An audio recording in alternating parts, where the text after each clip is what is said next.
Hi,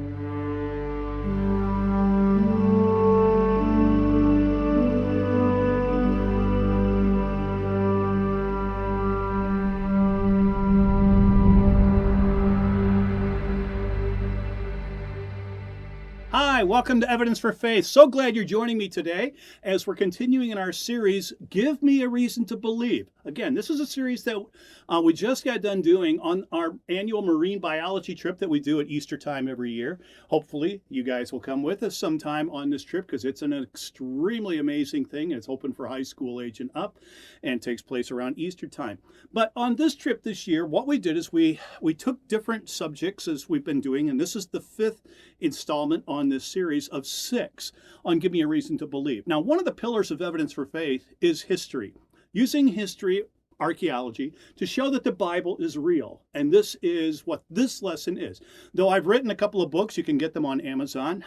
The Stones Bear Witness, More Stones Bear Witness. Can you get a more catchy tune than that? I mean, wow.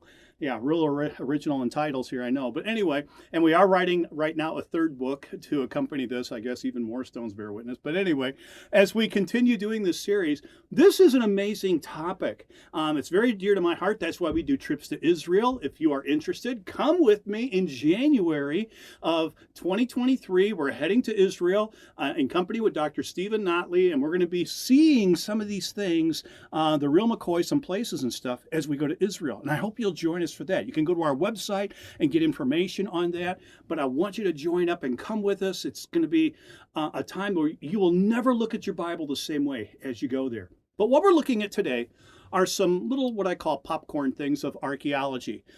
And did you know that there has never been one provable archaeological discovery that disproves the Bible? Not one.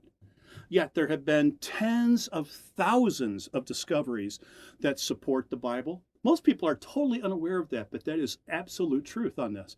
There are so many things, and I've come across so many people over the years that say, well, I can't believe in the Bible. Why? Because science has disproved the Bible. And I'm like, have you ever heard of the science of archaeology?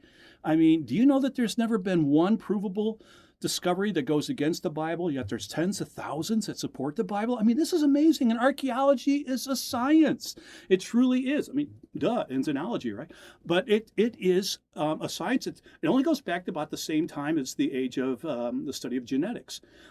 Gregor Mendel with genetics. Well, we have archaeology. William Ramsey goes with archaeology. It's only been around since the 1800s. So it's a newer science. And that's why they keep finding so many new discoveries every single time they go out there digging in the Middle East and stuff.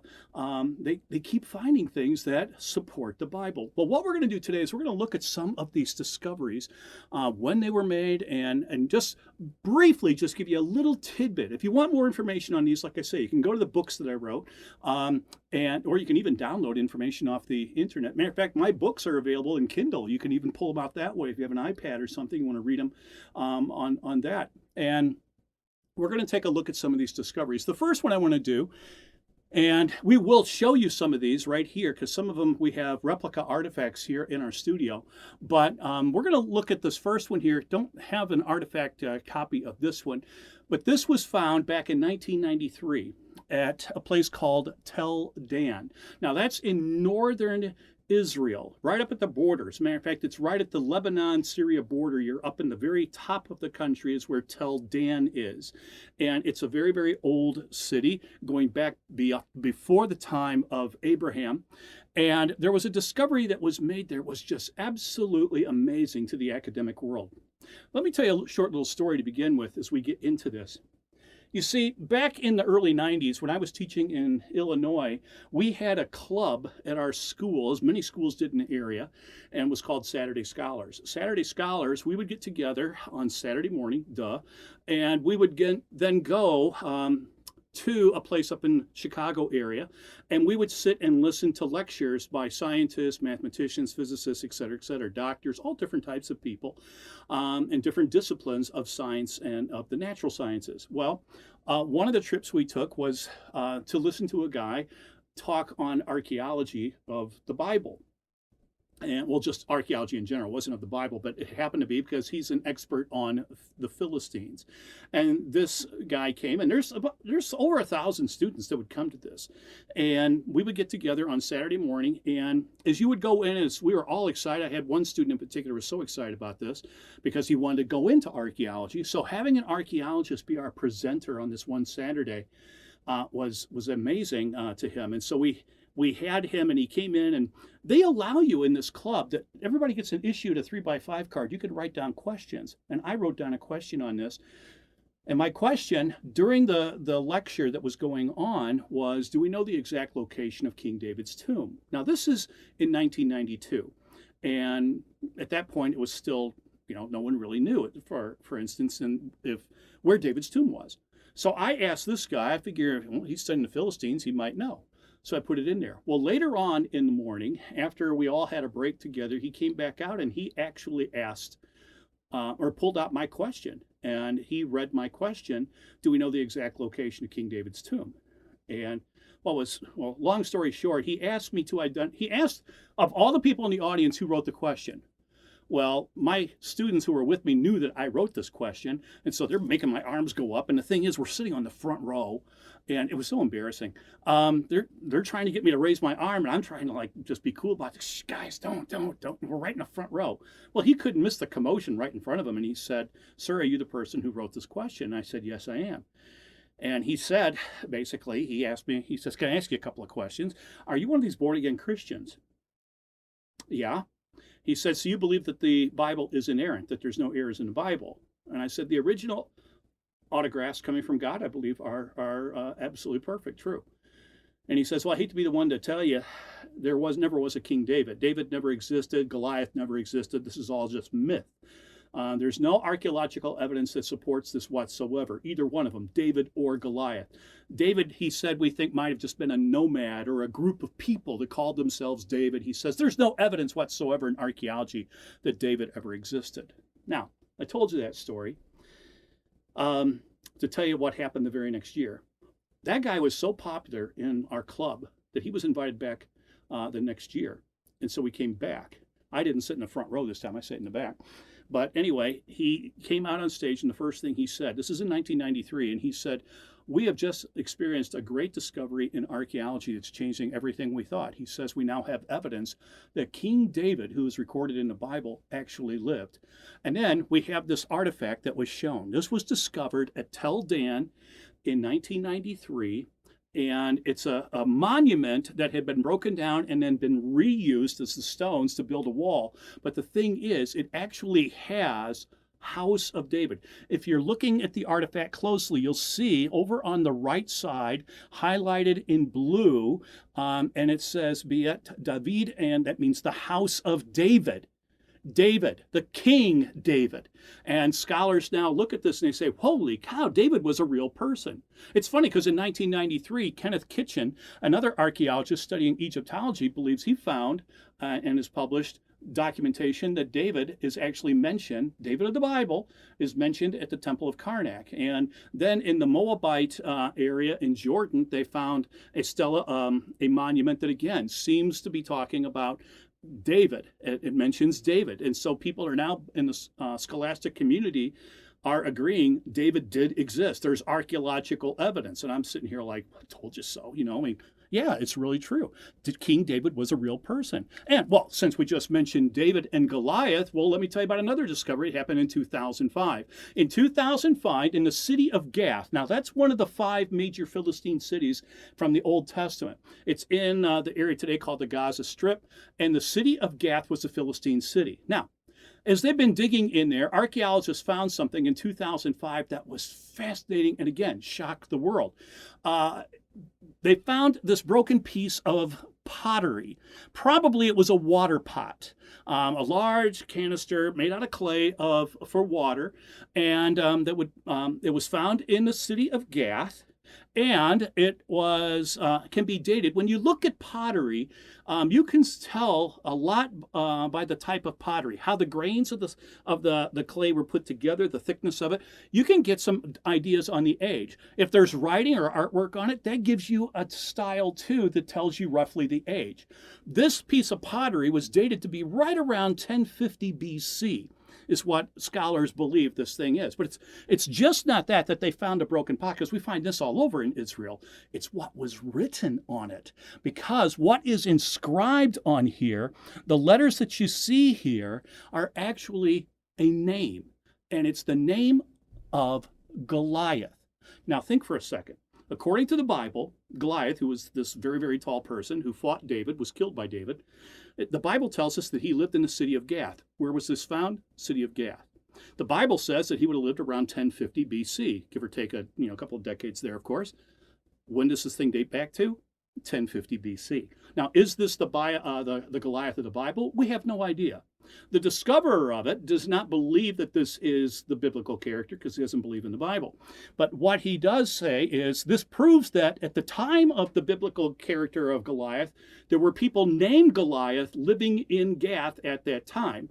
Well, some scholars say this is probably referring to the Goliath. Others are saying, no, it's probably Goliath was a common name like Smith and Jones. But in any case, what we have is substantiating the Bible, is supporting the Bible, because it shows us that there was a Goliath living at the time of David in the city of Gath, just like what we see there. So that is a major discovery that we come across. Now, let's move to another one. Staying like somewhat in the Old Testament, let me show you another discovery that is fascinating. This was discovered in 1967, and over in present-day Jordan, they were digging around and they found a piece of plaster that had been on a wall of some house or some building, some type of structure. And on this, as you can see, there's a lot of writing on this. This is a replica of it. Of course, it's the original's in a museum. But as you can see, there's a lot of writing on this that has survived antiquity. Now, if you were to sit and read this, and you can pull this up and you can actually read where scholars have translated it into English, it says literally right on here, and again, this was discovered in 1967, but it says on here, the sayings of Balaam, son of Beor, the man who was a seer of the gods. Now, if you go to the book of Numbers, chapter 20 through to chapter 24, you're going to come across how King Balak of Moab consulted a guy by the name of Balaam, who lived at that time period of the Exodus, and he also was a seer of the gods. It even says in the Bible that his dad was named Beor, which is exactly what this says. Thus, this plaque that we have with this Balaam's inscription on it supports the biblical story. Not only does it mention him by name, it mentions his dad's name, and it even gives the definition of what his occupation was. He was a seer of the gods, which is exactly what the Bible calls him also. Fascinating thing. We keep making such amazing discoveries dealing with archaeology. Let me show you another one that was discovered. This one was found in Israel, and this is an amazing one. It's a seal, a pressed, a small little opal is what it is. Its original item is a small little opal that's been hand carved. That was not done by erosion through weathering over millions of years. This is actually hand carved, and there's different images on here. And it's an opal, and it has a person's name on it. The name that appears on here is Jezebel. And Jezebel, we have letters on this thing showing the actual name of the person, Jezebel. Now, there's no vowels in ancient Hebrew, but that's the name. We also can see on here that there is a winged sphinx that sits at the top of this. This means a winged sphinx, not like a lion Egyptian one, that is Phoenician. That is a symbol of Phoenician royalty, this winged sphinx that we see at the top here. And so that shows that this person who owned this little opal was a Phoenician, and not just any Phoenician, a princess is what this is showing.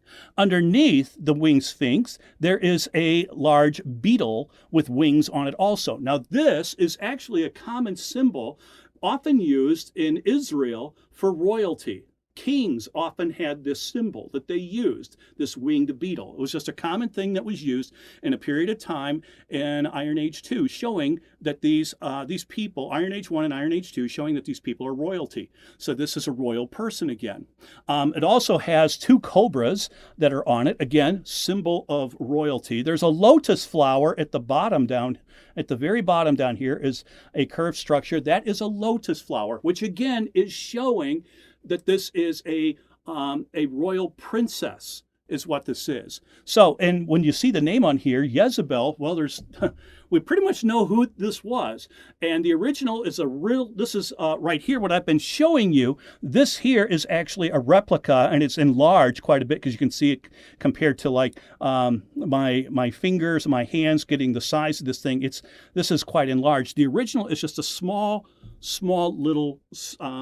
little tiny opal that's been carved. The top of it is damaged, and you could see like up here, part of it is missing on the original, where a screw would have been mounted for her to wear it around her neck. Now what it is, it's a legal symbol for making an official seal. Back in ancient times, they would take a document and they would put seals on it in clay. They would put soft seal here of clay, and then they would take like a ring or this piece of jewelry and press into there as they would make documents and letters and official things. And that's what this was for. And so that's what this is. Now, the thing is, it shows the name Jezebel, but it also says that this is a princess, that this is a ruler. Well, this is Queen Jezebel. It fits the time frame of Queen Jezebel in the Bible. And the Bible tells us that she was from Phoenicia. There's Phoenician symbols here.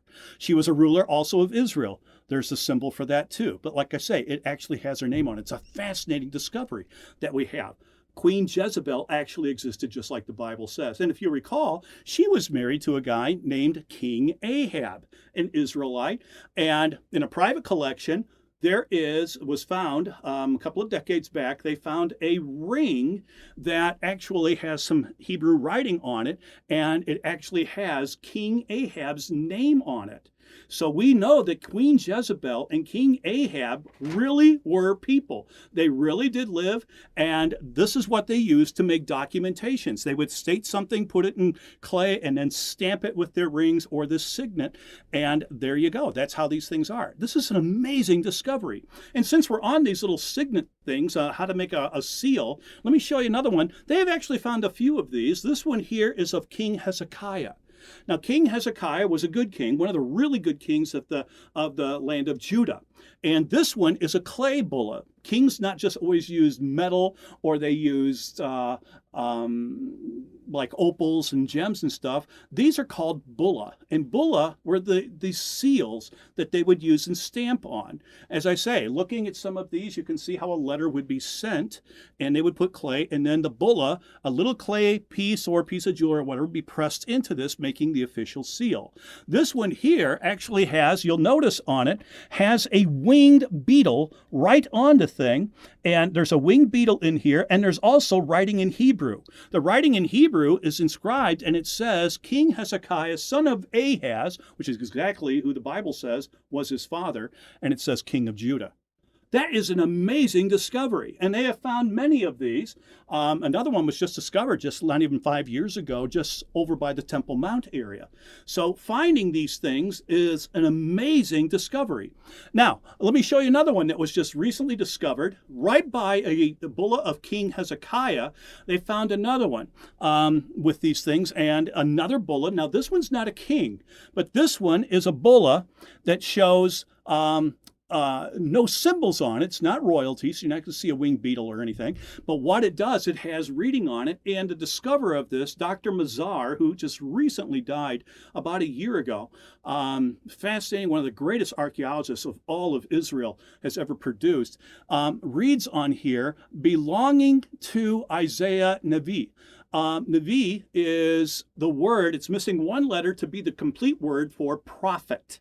So it's minus one missing letter, because you can see it's damaged, it's been broken. But it does appear, and Dr. Mazar says there's no question in her mind about this, and many other scholars, that this is the Isaiah of the Bible, the one who is the prophet, who lived at the same time as King Hezekiah. And it's, in fact, when they found this one, just 3 meters away was one that they found of King Hezekiah. We know from the Bible they lived at the same time and they were close friends. And so we actually have what appears to be this bulla of the prophet of Isaiah right out of the Bible. Let's take a look at another bulla. This one here is going to be of King Manasseh. Now, this is the son of Hezekiah. He was not a really good king, at least in the start. He actually is the one who probably killed the prophet Isaiah. But again, as we look at his bulla, you'll see, now this one is, my copy has been damaged and it's been broken, but you can still sort of push these together and you can sort of make out that there's a winged bulla in here. This bulla is winged, which is the symbol that you see for royalty, but it actually has the name Manasseh, king of Judah. And it fits the time frame of everything being found here. And another one, another bulla. I mean, they have found hundreds and hundreds of bulla. As far as I'm aware, at least 80 biblical characters have been discovered, bullas with biblical names right on them, straight out of the Bible, dating back to the time period these people lived. You see, these guys really did live, folks. And the thing is, this one is so cool because this one is a character named Baruch. Baruch. You might be saying, who in the world is Baruch? He's frequently mentioned in the book of Jeremiah and also in Lamentation. The thing is, he was a scribe who wrote when Jeremiah dictated. He was actually writing the letter of Jeremiah, and he wrote these things down.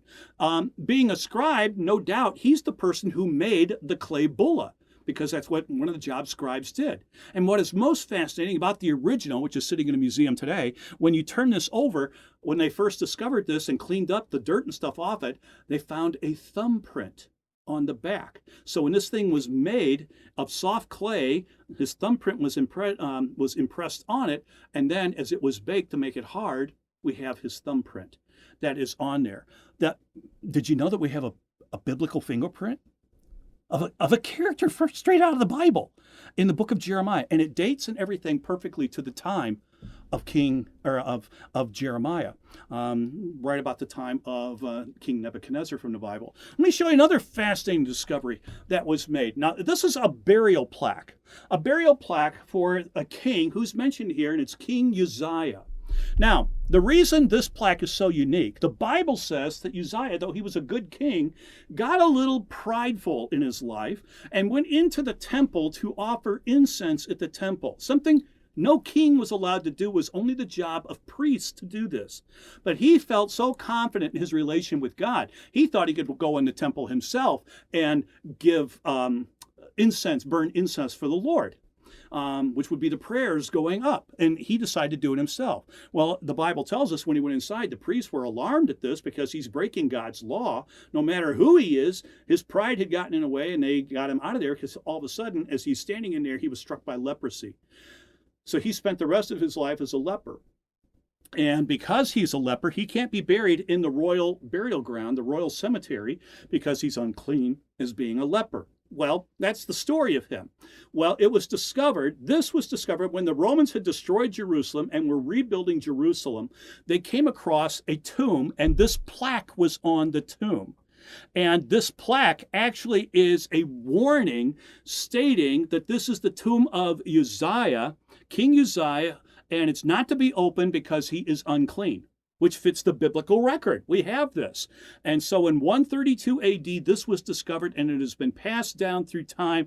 Archaeologists found it not too long ago, but this thing was discovered first by the Romans as they were sacking the tombs and cutting out stones to rebuild Jerusalem into a new Roman city. This is when Hadrian was emperor, and they renamed the city from Jerusalem to Aelia Capitolina. And so they were sacking tombs and cutting out tombs and stones and stuff to do this, and this was discovered.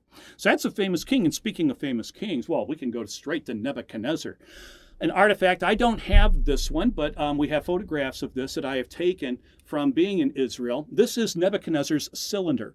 Now, Nebuchadnezzar's cylinder is a cylinder, and maybe you've seen some of our other broadcasts and videos and stuff that we've made. Many times in the Assyrians and also the Chaldeans, they would write things in clay, put books together in clay and stuff, and they would write in this. Then it would roll out on plaster, or they could roll it out on soft clay, and you had a copy of the book, is how they did this.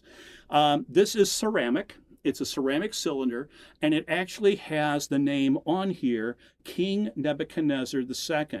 And it's actually, what's written in here on this thing is all about his ascending the throne. And not just that, his rebuilding of Babylon, making it into a massive city, which is described in the Bible in 2 Kings chapter 24. You come across this. So this is evidence showing this guy really did live and that he really did build up the city of Babylon and stuff, and it's all written here, and this was discovered, and it's, again, adding evidence to the Bible that the Bible is true. Let's talk about another king. This is a depiction of King Jehu. It's from a very large monument. I took this picture of this monument, just a section, because there's a lot of history on this thing. It's a very tall, very, very tall piece. And this is showing the Assyrian king, King Shalmaneser III. Now, in the Bible, in the book of 2 Kings, it talks about this king of Assyria and how King Jehu was trying to make peace with this guy. And what this is on this monument, actually, you'll see on this monument a king sitting on a throne and another person at his feet, and there's a person standing there kissing his feet, bowing in homage and kissing the foot of someone. And that's a form of worship. Bowing down to do this was to worship and be subordinate to the person there. And we know that King Jehu of Israel did this, and it's talked about in 2 Kings chapter 10. But this was found in the land of Assyria, present-day Iraq, and it shows the story of what's taking place in the Bible was written by the Assyrians. They thought this was so important that they actually made a monument to this, showing King Jehu himself, and it actually has his name there, King Jehu actually bowing in submission to Shalmaneser III. Wow, is that cool? Also, about this time in the Assyrian Empire, there was a good king. As we already mentioned, King Hezekiah. Hezekiah did something fascinating. He knew the Assyrians were coming. They had conquered the northern kingdom of Israel. They were now coming after his kingdom of Judah. So he decided Jerusalem was in danger because the water system for Jerusalem sat outside the city walls. That's one reason Jerusalem was conquered like 29 times in its history. You have your water system outside the city wall. You got a problem when your city's under siege. So King Hezekiah, it says in the Bible, said, why should we allow the Assyrians to come here and take water outside the city of Jerusalem? So what he did, the Gihon spring, which fed through an artesian system fresh water into the city of Jerusalem, he decided to build an underground tunnel to bring water from that underground artesian system into the city of Jerusalem. This thing's like a quarter of a mile long, this tunnel cut through solid rock. At some points, it's over 150 feet underground, and it constantly goes down at a very, very slight angle to let water just slowly seep down, and it emptied at a pool at the bottom of the city of David, Pool of Siloam. So the water flowed there. Today, this is a tourist attraction. It was discovered in the mid-1800s, and when they dug out the sand and stuff that accumulated there over the years, you are now able to walk through here. There's no lights. When I lead tours to Israel, I take people through here, though the water varies in depth by the seasons, and water's sort of cold. Artesian system coming up out of the earth, but its fresh water still flows today, and you can walk through this channel.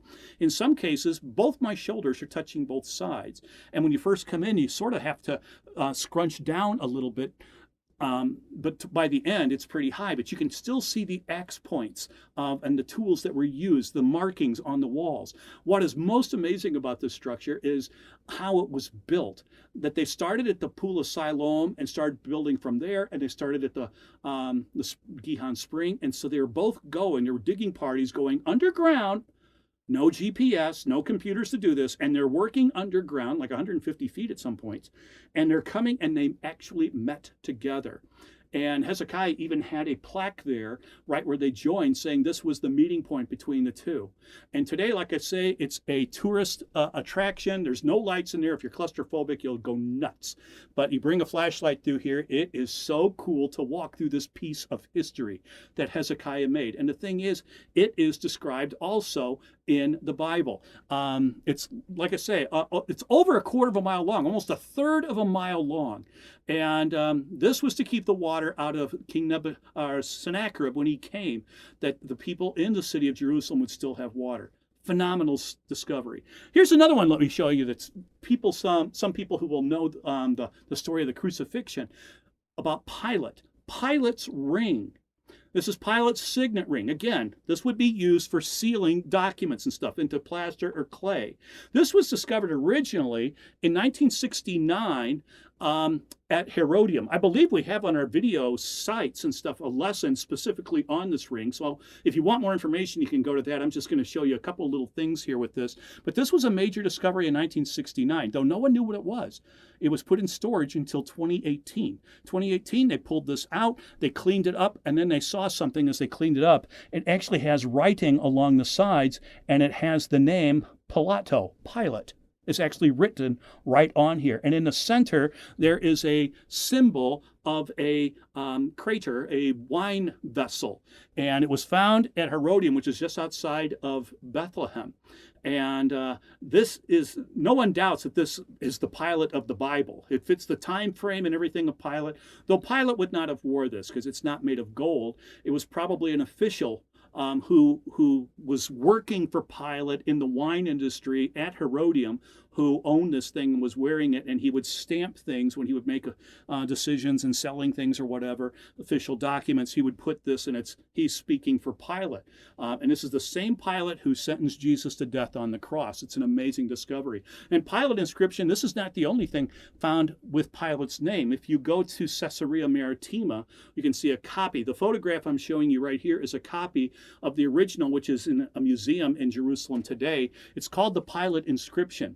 This stone was discovered in 1961 by archaeologists digging at Caesarea Maritima, which was one of the major cities that Herod built right on the coast. It was a massive city that Herod the Great put together. And this was a stone that they believe was probably a documentation to one of the temples that Pilate built for Tiberius Caesar. He and Tiberius Caesar weren't on the best terms, and no doubt he was trying to honor and get on the good side of Tiberius, and it has an inscription on here, and in Latin it actually reads Pilate's name and that of Tiberius Caesar.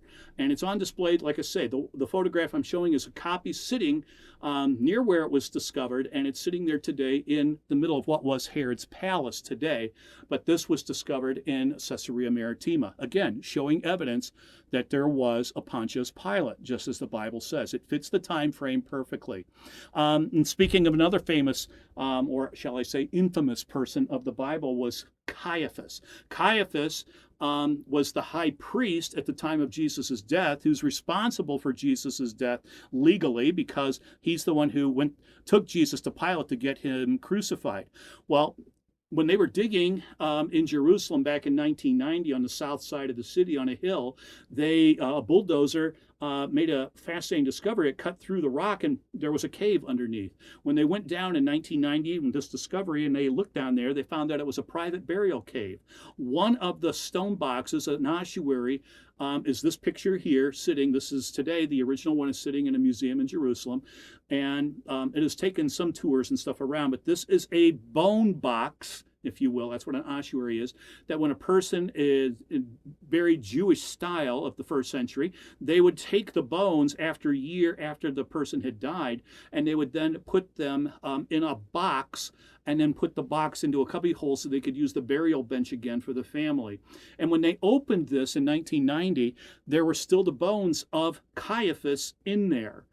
We know it's Caiaphas's. You might be wondering, how do we know it's Caiaphas? Because on one side of this, it actually has his real name. And so that was that. And plus other artifacts that were found in there, there's no question this was the Caiaphas, who was a high priest at the time of Jesus' death. So he was in there. His wife's bones were in this ossuary, and several children were also in there. But there's no question about it. His name's on the box. And so it's a fascinating discovery from the 1990s. I mean, did people even know that we have the skeleton of a famous biblical character? It's fascinating. Or talking about fame, let's talk about some nice people of the Bible. How about Peter? The house of Peter the Apostle, a disciple of Jesus, who lived at Capernaum. You can read this in all four Gospels. This is where Peter lived. And Jesus actually stayed at his house frequently. Today, there is, if you go to Capernaum, which was a small little fishing village right on the Sea of Galilee, if you go there today, there is a huge, looks like a flying saucer actually, sitting above the structure that you're seeing in the picture right now. It's a huge structure with a glass floor. It's a church. But this octagon-shaped thing is actually the house of Peter. There's many archaeological things that fit this story, besides writings, artifacts that were discovered there. Again, you can read about this in The Stones Bear Witness if you want more information on it. We'll probably do a video on this in the upcoming season and stuff. But this was a major discovery because this is a house dating back to the time of the 1st century AD, the house of Peter. And it fits with early church writings and stuff, and everything about this house. We know that this house was built into a church. It was one of the first churches outside of Jerusalem. And this church, that's why the octagon shape. The Byzantines built often octagon-shaped buildings for a church. This has that type of shape to it. But as I say, there's artifacts and stuff that were found in there. It was plastered, things that you just wouldn't see with a normal fisherman. But fascinating is, if you go into church, you can look at the glass floor, standing on the side, look down, you can see the guest room. No doubt this is where Jesus actually stayed there. Phenomenal thing. Another discovery that we have come across is called the Ipuwer Papyrus. This is actually one of the most popular studies that are on our website. I have a whole lesson just on this. You can download the thing for free. This is getting more hits than just about anything else we've ever produced. It's very popular. Let me just explain what this is and a little commercial for it. But the Ipuwer Papyrus was written by an unknown poet whose name was Ipuwer. And what he's doing, this dates back to the time of the Exodus. We're not exactly sure of the year, but it's somewhere around 1400, 1450 BC, somewhere in there, which according to the Bible, that's when the Exodus would have taken place, the whole first Passover and stuff. Ipuwer is an unknown person in history, but he was a poet. And he wrote a poem, which you see here on papyrus, and in this, he's describing what he is witnessing happening to his land, all these plagues. Now, he never mentions Moses by name, but he talks about all of these plagues, like the Nile turning to blood, infestation of locusts, hailstorms, darkness for 3 days, death of the firstborn, how slaves plundered the wealth of Egypt as they went back or went into the wilderness and stuff. Everything fitting perfectly with what the Bible says. It's phenomenal. A great discovery here, showing you that not just do we have the biblical account, we have a non-Christian source, a non-Hebrew source who's telling us he's witnessing this in his own nation, the utter despair and how Egypt is going to ruin. Another character study that you could look at that we see in the Bible is this place. This is up at Tel Dan. This is where that first item I talked about, where the stone bearing the house of David, was found just a short walking distance from where this picture is. This is the remains of a temple or a high place found in the Bible. As a matter of fact, this place is mentioned in 1 Kings 13, that there was a king Jeroboam the first who rebelled against Solomon's son Rehoboam, led a coup, and the kingdom of Israel split into the northern kingdom and the kingdom of Judah. He was the leader of the northern kingdom. And as it goes on, he wanted to make a place so people wouldn't have to go to the temple in Jerusalem to worship. He made a place at Bethel, which is just north of Jerusalem, and another place for people up north that they could go to worship God, and that was at Tel Dan. And he built a golden calf there. This is the remains of that structure. And there's artifacts and stuff that have been found here, incense burning devices and instruments and shovels and stuff to shovel the ash from sacrifices. It was all here. And they discovered this, and this was built by King Jeroboam the first, just as it's mentioned in 1 Kings. And one more, just let me show you one more thing because we're about out of time on this little popcorn thing of archaeology. This is one of my favorite things. There's 3 of these actually in existence. One is in Jerusalem. One is in the University of Chicago at the Oriental Institute. This is called Sennacherib's Prism. It's a large clay monument, a stele that is very large in it, recording history of the Assyrian Empire, and specifically King Sennacherib, who's mentioned frequently in the Bible at the time of trying to destroy Judah. And he conquers Lachish and other things, but he attacks Jerusalem, but he never conquers Jerusalem. According to the Bible, you can read the story in 2 Kings 18 and 19. It's a phenomenal story and miracle, how God saved Jerusalem from the Assyrians under King Sennacherib. They had just conquered Lachish to the west of Jerusalem, which was the most powerful and best protected city of all the kingdom of Judah. And Sennacherib conquered it in a long conquest. It was a bloody contest, but he won this city, and now he is attacking Jerusalem. He surrounds it, but he never defeats it, because it says that the angel of the Lord, Hezekiah, called out to God, got the prophet Isaiah. They both are praying to God. God grants their request. He even says they will not shoot one arrow into this city. Though it's surrounded, they will not conquer this city. I promise you, is what God says. I will drive him back home. This stela, this large monument, talks about how Sennacherib conquered the other cities, but Jerusalem, he surrounded. He never conquered it. And then he left it because something seemed to happen to his army. Well, he's not going to write his army was totally wiped out mysteriously. Some historians say it was probably bubonic plague. We don't know what device God used to destroy the army, but it was destroyed. That surrounded it. Says 185,000 Assyrians were killed by a mighty miracle of God. An angel of death came into the Assyrian camp that night and slaughtered them. We just know that Sennacherib never did conquer Jerusalem, exactly as the Bible says. How cool is that? And that he would go back home, and he did go back home, and he was killed by his sons. All this is recorded in the Bible. It's so cool. It actually all took place. So I hope you've enjoyed these little series here. And oh my gosh, there's so much stuff we could go into more, but we just don't have the time. And on our Easter trip, we just didn't have the time either, but there are so many things.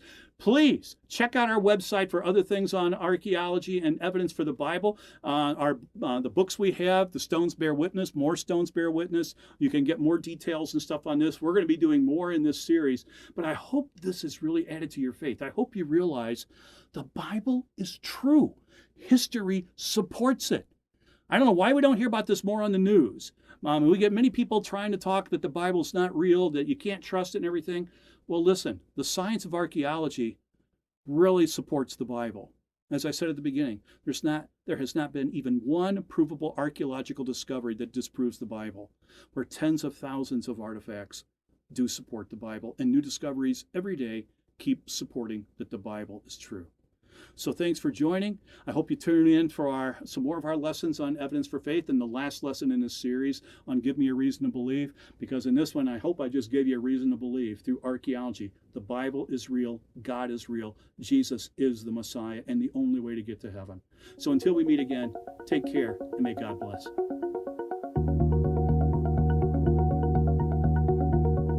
Thanks for tuning in, and thank you to our donors who make this program possible. Evidence for Faith is a 501c3 nonprofit ministry based in the USA. You can support this broadcast by donating online using the links in the description, and don't forget to leave us a comment, a review, likes, and shares to feed the algorithm and help others find this content. Thanks again, and we'll see you on the next episode.